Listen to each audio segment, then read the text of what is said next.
En esta lección vamos a considerar algunos detalles de las instrucciones de la construcción del altar de bronce, que nos revelan varias verdades preciosas de la persona y la obra de Jesús. El altar de bronce fue una sombra o tipo de Jesús y de lo que Él logró en la cruz.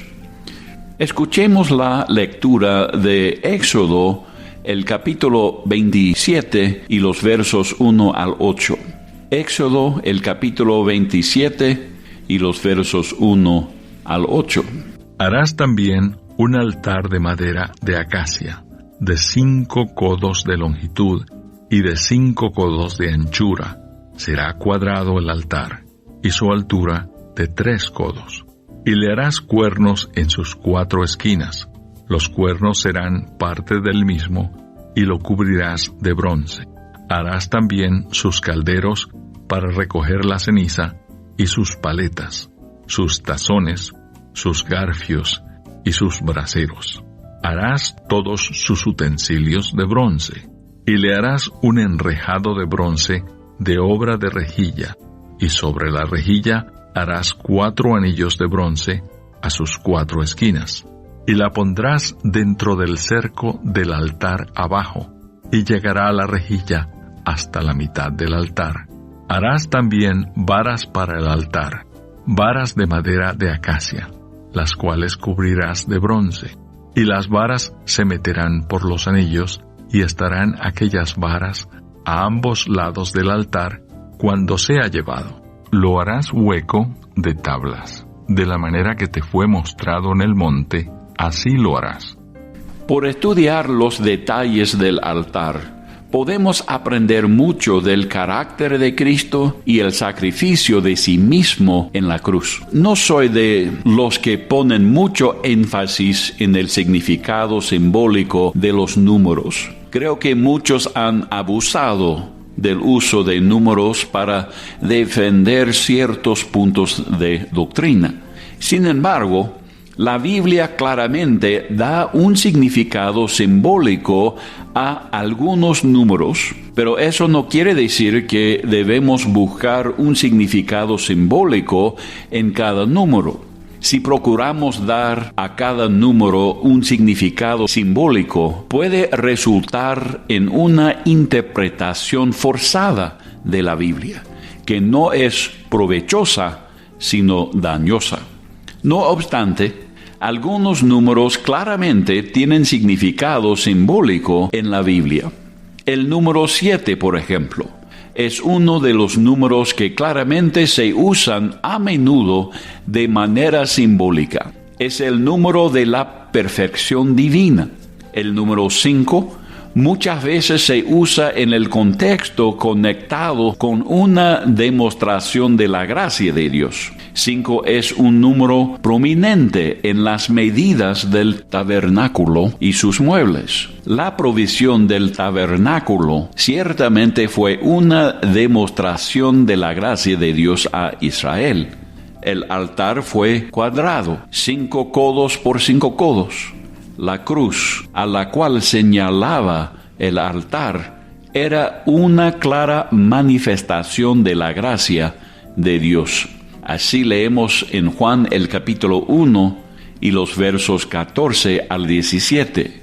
Juan el capítulo 1 y los versos 14 al 17.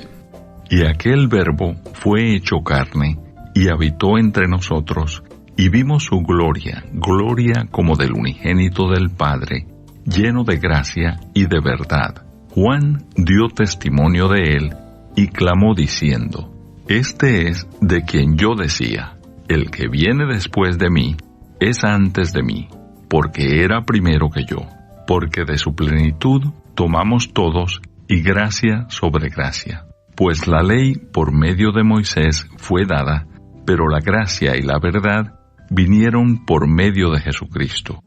Podemos también leer Juan el capítulo 1 y el verso 29, que dice: El siguiente día vio Juan a Jesús que venía a él, y dijo: He aquí el Cordero de Dios que quita el pecado del mundo. El altar de bronce tenía una altura de 3 codos. Hay muchas referencias al número 3 en la Biblia, pero nada tan importante como el clímax de nuestra fe y la obra redentora de Jesús, su resurrección al tercer día. Leemos en Lucas el capítulo 24 y el verso 7. Lucas el capítulo 24 y el verso 7. Diciendo: es necesario que el Hijo del Hombre sea entregado en manos de hombres pecadores y que sea crucificado y resucite al tercer día. El número 3 representa bíblicamente la unidad, la plenitud, el cumplimiento y la perfección divinos. La obra redentora de la cruz fue la obra de la Trinidad. Leemos en los Hechos el capítulo 2 y los versos 22 al 24. Hechos el capítulo 2, los versos 22 al 24.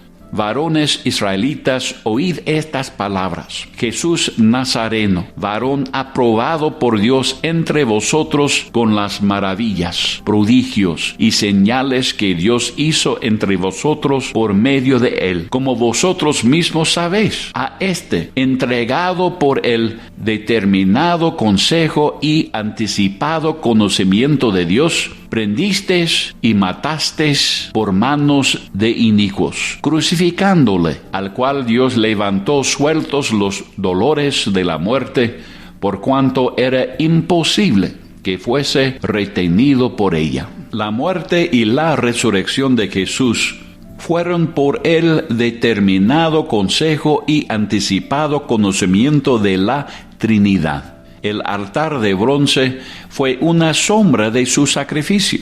Jesús cumplió el propósito de la Trinidad de proveer la redención, y hay 3 testigos en el cielo y en la tierra de la realidad del cumplimiento del plan de redención.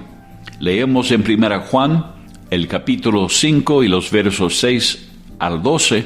1 Juan 5, los versos 6 al 12, leemos de estos testigos. Este es Jesucristo, que vino mediante agua y sangre, no mediante agua solamente, sino mediante agua y sangre. Y el Espíritu es el que da testimonio, porque el Espíritu es la verdad. Porque 3 son los que dan testimonio en el cielo: el Padre, el Verbo y el Espíritu Santo. Y estos 3 son uno. Y 3 son los que dan testimonio en la tierra: el Espíritu, el agua y la sangre. Y estos 3 concuerdan. Si recibimos el testimonio de los hombres, mayor es el testimonio de Dios, porque este es el testimonio con que Dios ha testificado acerca de su Hijo. El que cree en el Hijo de Dios tiene el testimonio en sí mismo. El que no cree a Dios le ha hecho mentiroso, porque no ha creído en el testimonio que Dios ha dado acerca de su Hijo. Y este es el testimonio, que Dios nos ha dado vida eterna, y esta vida está en su Hijo. El que tiene al Hijo, tiene la vida. El que no tiene al Hijo de Dios, no tiene la vida. El altar tenía 4 cuernos en las 4 esquinas. En las Escrituras, los cuernos hablan de poder. Los cuernos del altar hablan de poder para salvar, poder para redimir. Escuchemos la lectura de Hebreos, el capítulo 7 y los versos 22 al 27. Hebreos, el capítulo 7 y los versos 22 a 27. Por tanto, Jesús es hecho fiador de un mejor pacto. Y los otros sacerdotes llegaron a ser muchos, debido a que por la muerte no podían continuar, mas éste, por cuanto permanece para siempre, tiene un sacerdocio inmutable, por lo cual puede también salvar perpetuamente a los que por él se acercan a Dios, viviendo siempre para interceder por ellos. porque tal sumo sacerdote nos convenía, santo, inocente, sin mancha, apartado de los pecadores y hecho más sublime que los cielos, que no tiene necesidad cada día, como aquellos sumos sacerdotes, de ofrecer primero sacrificios por sus propios pecados y luego por los del pueblo, porque esto lo hizo una vez para siempre, ofreciéndose a sí mismo.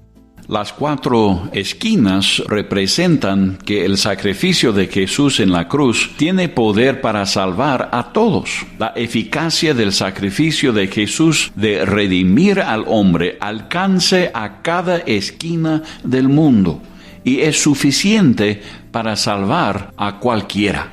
Así leemos en Romanos el capítulo 10 y los versos 12 al 14. Porque no hay diferencia entre judío y griego, pues el mismo que es Señor de todos, es rico para con todos los que le invocan, porque todo aquel que invocare el nombre del Señor será salvo. ¿Cómo pues invocarán a aquel en el cual no han creído? ¿Y cómo creerán en aquel de quien no han oído? ¿Y cómo oirán sin haber quien les predique?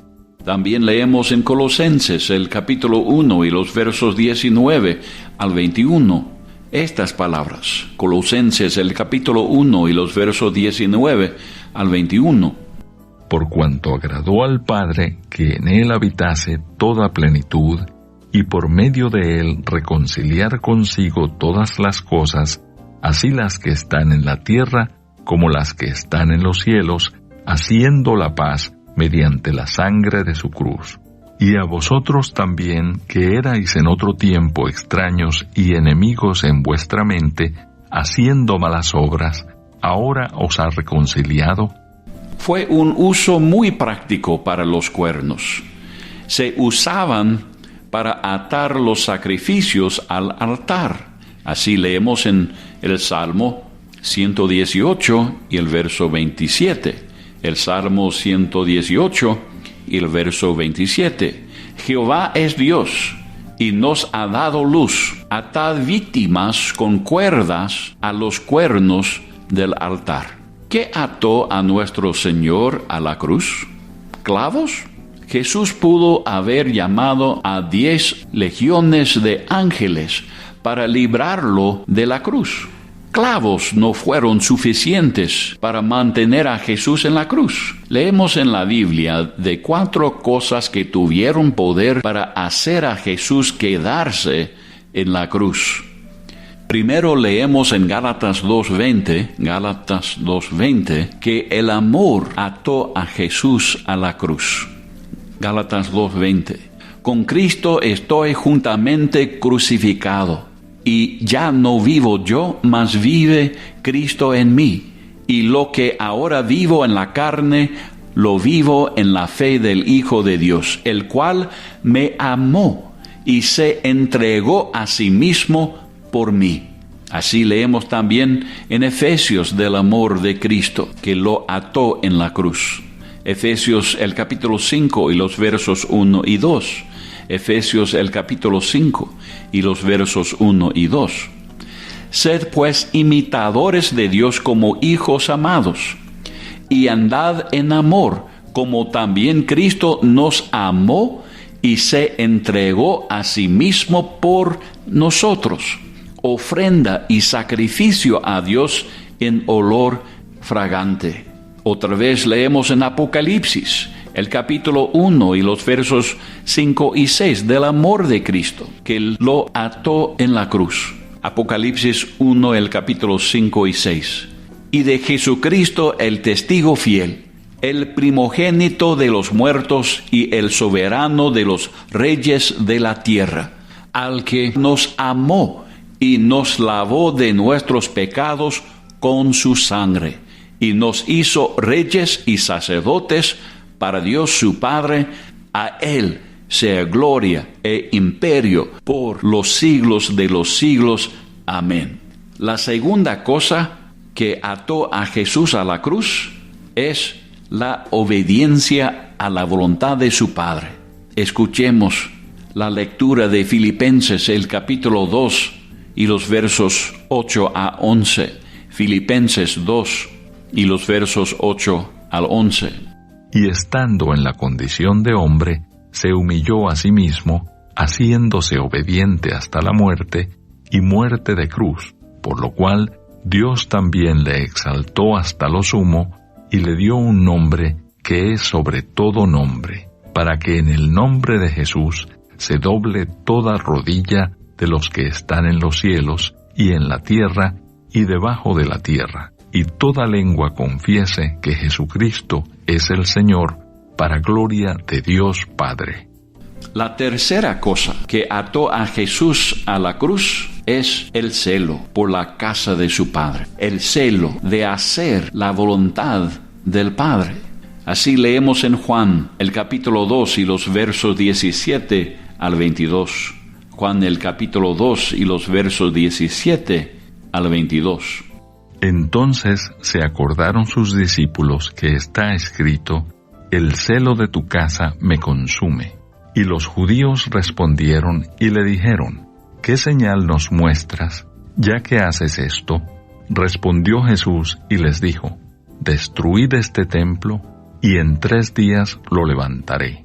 Dijeron luego los judíos: en 46 años fue edificado este templo, y tú en 3 días lo levantarás. Mas él hablaba del templo de su cuerpo. Por tanto, cuando resucitó de entre los muertos, sus discípulos se acordaron que había dicho esto, y creyeron la Escritura y la palabra que Jesús había dicho. Fue su celo por glorificar al Padre y hacer su voluntad que ató a Jesús a la cruz. También leemos en Juan el capítulo 12 y los versos 27 a 33. Juan el capítulo 12 y los versos 27 al 33. Ahora está turbada mi alma, ¿y qué diré? Padre, sálvame de esta hora, mas para esto he llegado a esta hora. Padre, glorifica tu nombre. Entonces vino una voz del cielo: lo he glorificado y lo glorificaré otra vez. Y la multitud que estaba allí y había oído la voz, decía que había sido un trueno. Otros decían: un ángel le ha hablado. Respondió Jesús y dijo: no ha venido esta voz por causa mía, sino por causa de vosotros. Ahora es el juicio de este mundo. Ahora el príncipe de este mundo será echado fuera. Y yo, si fuere levantado de la tierra, a todos atraeré a mí mismo. Y decía esto dando a entender de qué muerte iba a morir. La cosa número 4 que ató a Jesús a la cruz es el gozo puesto delante de él. Así leemos en Hebreos el capítulo 12 y los versos 1 y 2. Hebreos el capítulo 12 y los versos 1 y 2. Por tanto, nosotros también, teniendo en derredor nuestro tan grande nube de testigos, despojémonos de todo peso y del pecado que nos asedia, y corramos con paciencia la carrera que tenemos por delante, puesto los ojos en Jesús, el autor y consumador de la fe, el cual por el gozo puesto delante de él sufrió la cruz, menospreciando el oprobio, y se sentó a la diestra del trono de Dios. Yo soy el gozo del Señor. Fue su gozo redimirme por el derramamiento de su sangre. El altar fue hecha de madera de acacia, que es un árbol que crecía en el desierto árido y seco. Era un árbol fuerte y que era resistente a las enfermedades y la pudrición. Fue una madera tan apropiada para usar para simbolizar la humanidad de Cristo, que fue sin pecado. Leemos en Isaías el capítulo 53 y los versos 1 y 2. Isaías 53 y los versos 1 y 2. ¿Quién ha creído a nuestro anuncio? ¿Y sobre quién se ha manifestado el brazo de Jehová? Subirá cual renuevo delante de él, y como raíz de tierra seca. No hay parecer en él, ni hermosura, le veremos más sin atractivo para que le deseemos. Jesús nació y ministraba en esta tierra seca y árida, que no tiene fruto de justicia. En este desierto de pecado, Jesús fue como un renuevo que produce fruto de justicia para la gloria de Dios. Leemos en Hebreos el capítulo 4 y los versos 15 y 16. Hebreos 4, los versos 15 y 16. Porque no tenemos un sumo sacerdote que no pueda compadecerse de nuestras debilidades, sino uno que fue tentado en todo según nuestra semejanza, pero sin pecado. Acerquémonos, pues, confiadamente al trono de la gracia para alcanzar misericordia y hallar gracia para el oportuno socorro. También en Hebreos el capítulo 9 y los versos 13 al 15. Hebreos 9, 13 al 15. Porque si la sangre de los toros y de los machos cabríos y las cenizas de la becerra rociadas a los inmundos santifican para la purificación de la carne, cuánto más la sangre de Cristo, el cual mediante el Espíritu Eterno se ofreció a sí mismo sin mancha a Dios, limpiará vuestras conciencias de obras muertas para que sirváis al Dios vivo. Así que, por eso es mediador de un nuevo pacto, para que interviniendo muerte, para la remisión de las transgresiones que había bajo el primer pacto, los llamados reciban la promesa de la herencia eterna. La madera fue cubierta con bronce. Bronce es un metal que a menudo se asocia con escenas e instrumentos de juicio. El altar contenía fuego para quemar los sacrificios. Fuego a menudo representa la ira de Dios. Vamos a leer en Éxodo, el capítulo 24 y el verso 17. Éxodo 24 y el verso 17. Y la apariencia de la gloria de Jehová era como un fuego abrasador en la cumbre del monte, a los ojos de los hijos de Israel. También leemos en Romanos 5, los versos 6 al 11. Romanos 5, los versos 6 al 11. Porque Cristo, cuando aún éramos débiles, a su tiempo murió por los impíos. Ciertamente, apenas morirá alguno por un justo. Con todo, pudiera ser que alguno osara morir por el bueno. Mas Dios muestra su amor para con nosotros en que siendo aún pecadores, Cristo murió por nosotros, pues mucho más, estando ya justificados en su sangre, por él seremos salvos de la ira.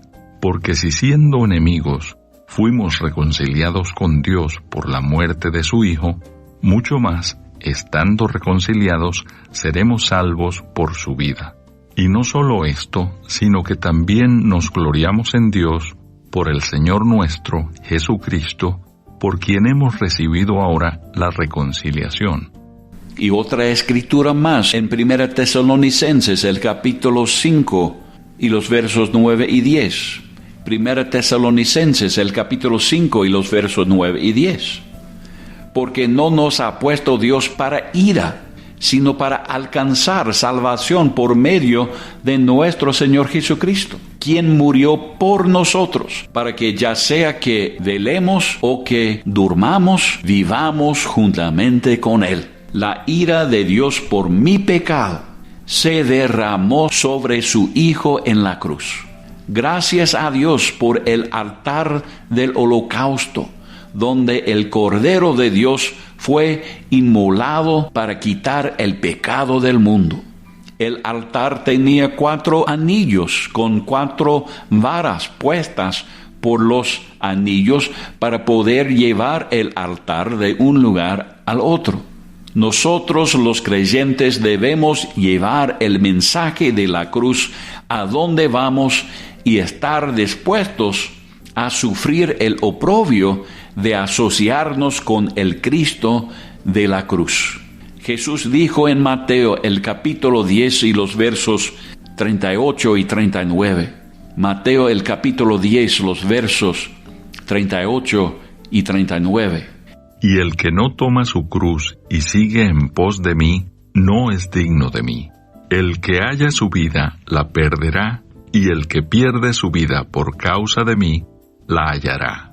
El holocausto fue consumido por completo sobre el altar. Todo fue para la gloria de Dios y su placer. Jesús glorificó al Padre cuando se rindió por completo a la obra redentora de la cruz. Si hemos recibido una revelación personal del amor de Dios que por su gracia proveyó el altar de la cruz de su Hijo, entonces responderemos en amor y pondremos nuestra vida como sacrificio vivo por rendirnos por completo a la voluntad de Dios para nuestra vida. Que obedezcamos la exhortación de Pablo en Romanos el capítulo 12 y los versos 1 y 2. Romanos 12, 1 y 2. Así que, hermanos, os ruego por las misericordias de Dios, que presentéis vuestros cuerpos en sacrificio vivo, santo, agradable a Dios, que es vuestro culto racional. No os conforméis a este siglo, sino transformaos por medio de la renovación de vuestro entendimiento, para que comprobéis cuál sea la buena voluntad de Dios, agradable y perfecta. Gracias a Dios por el altar de holocausto. Gracias a Dios por la cruz de Jesucristo. Alabanza sea a Dios por su gracia, que me da la oportunidad de ser sacrificio vivo para la gloria del Señor.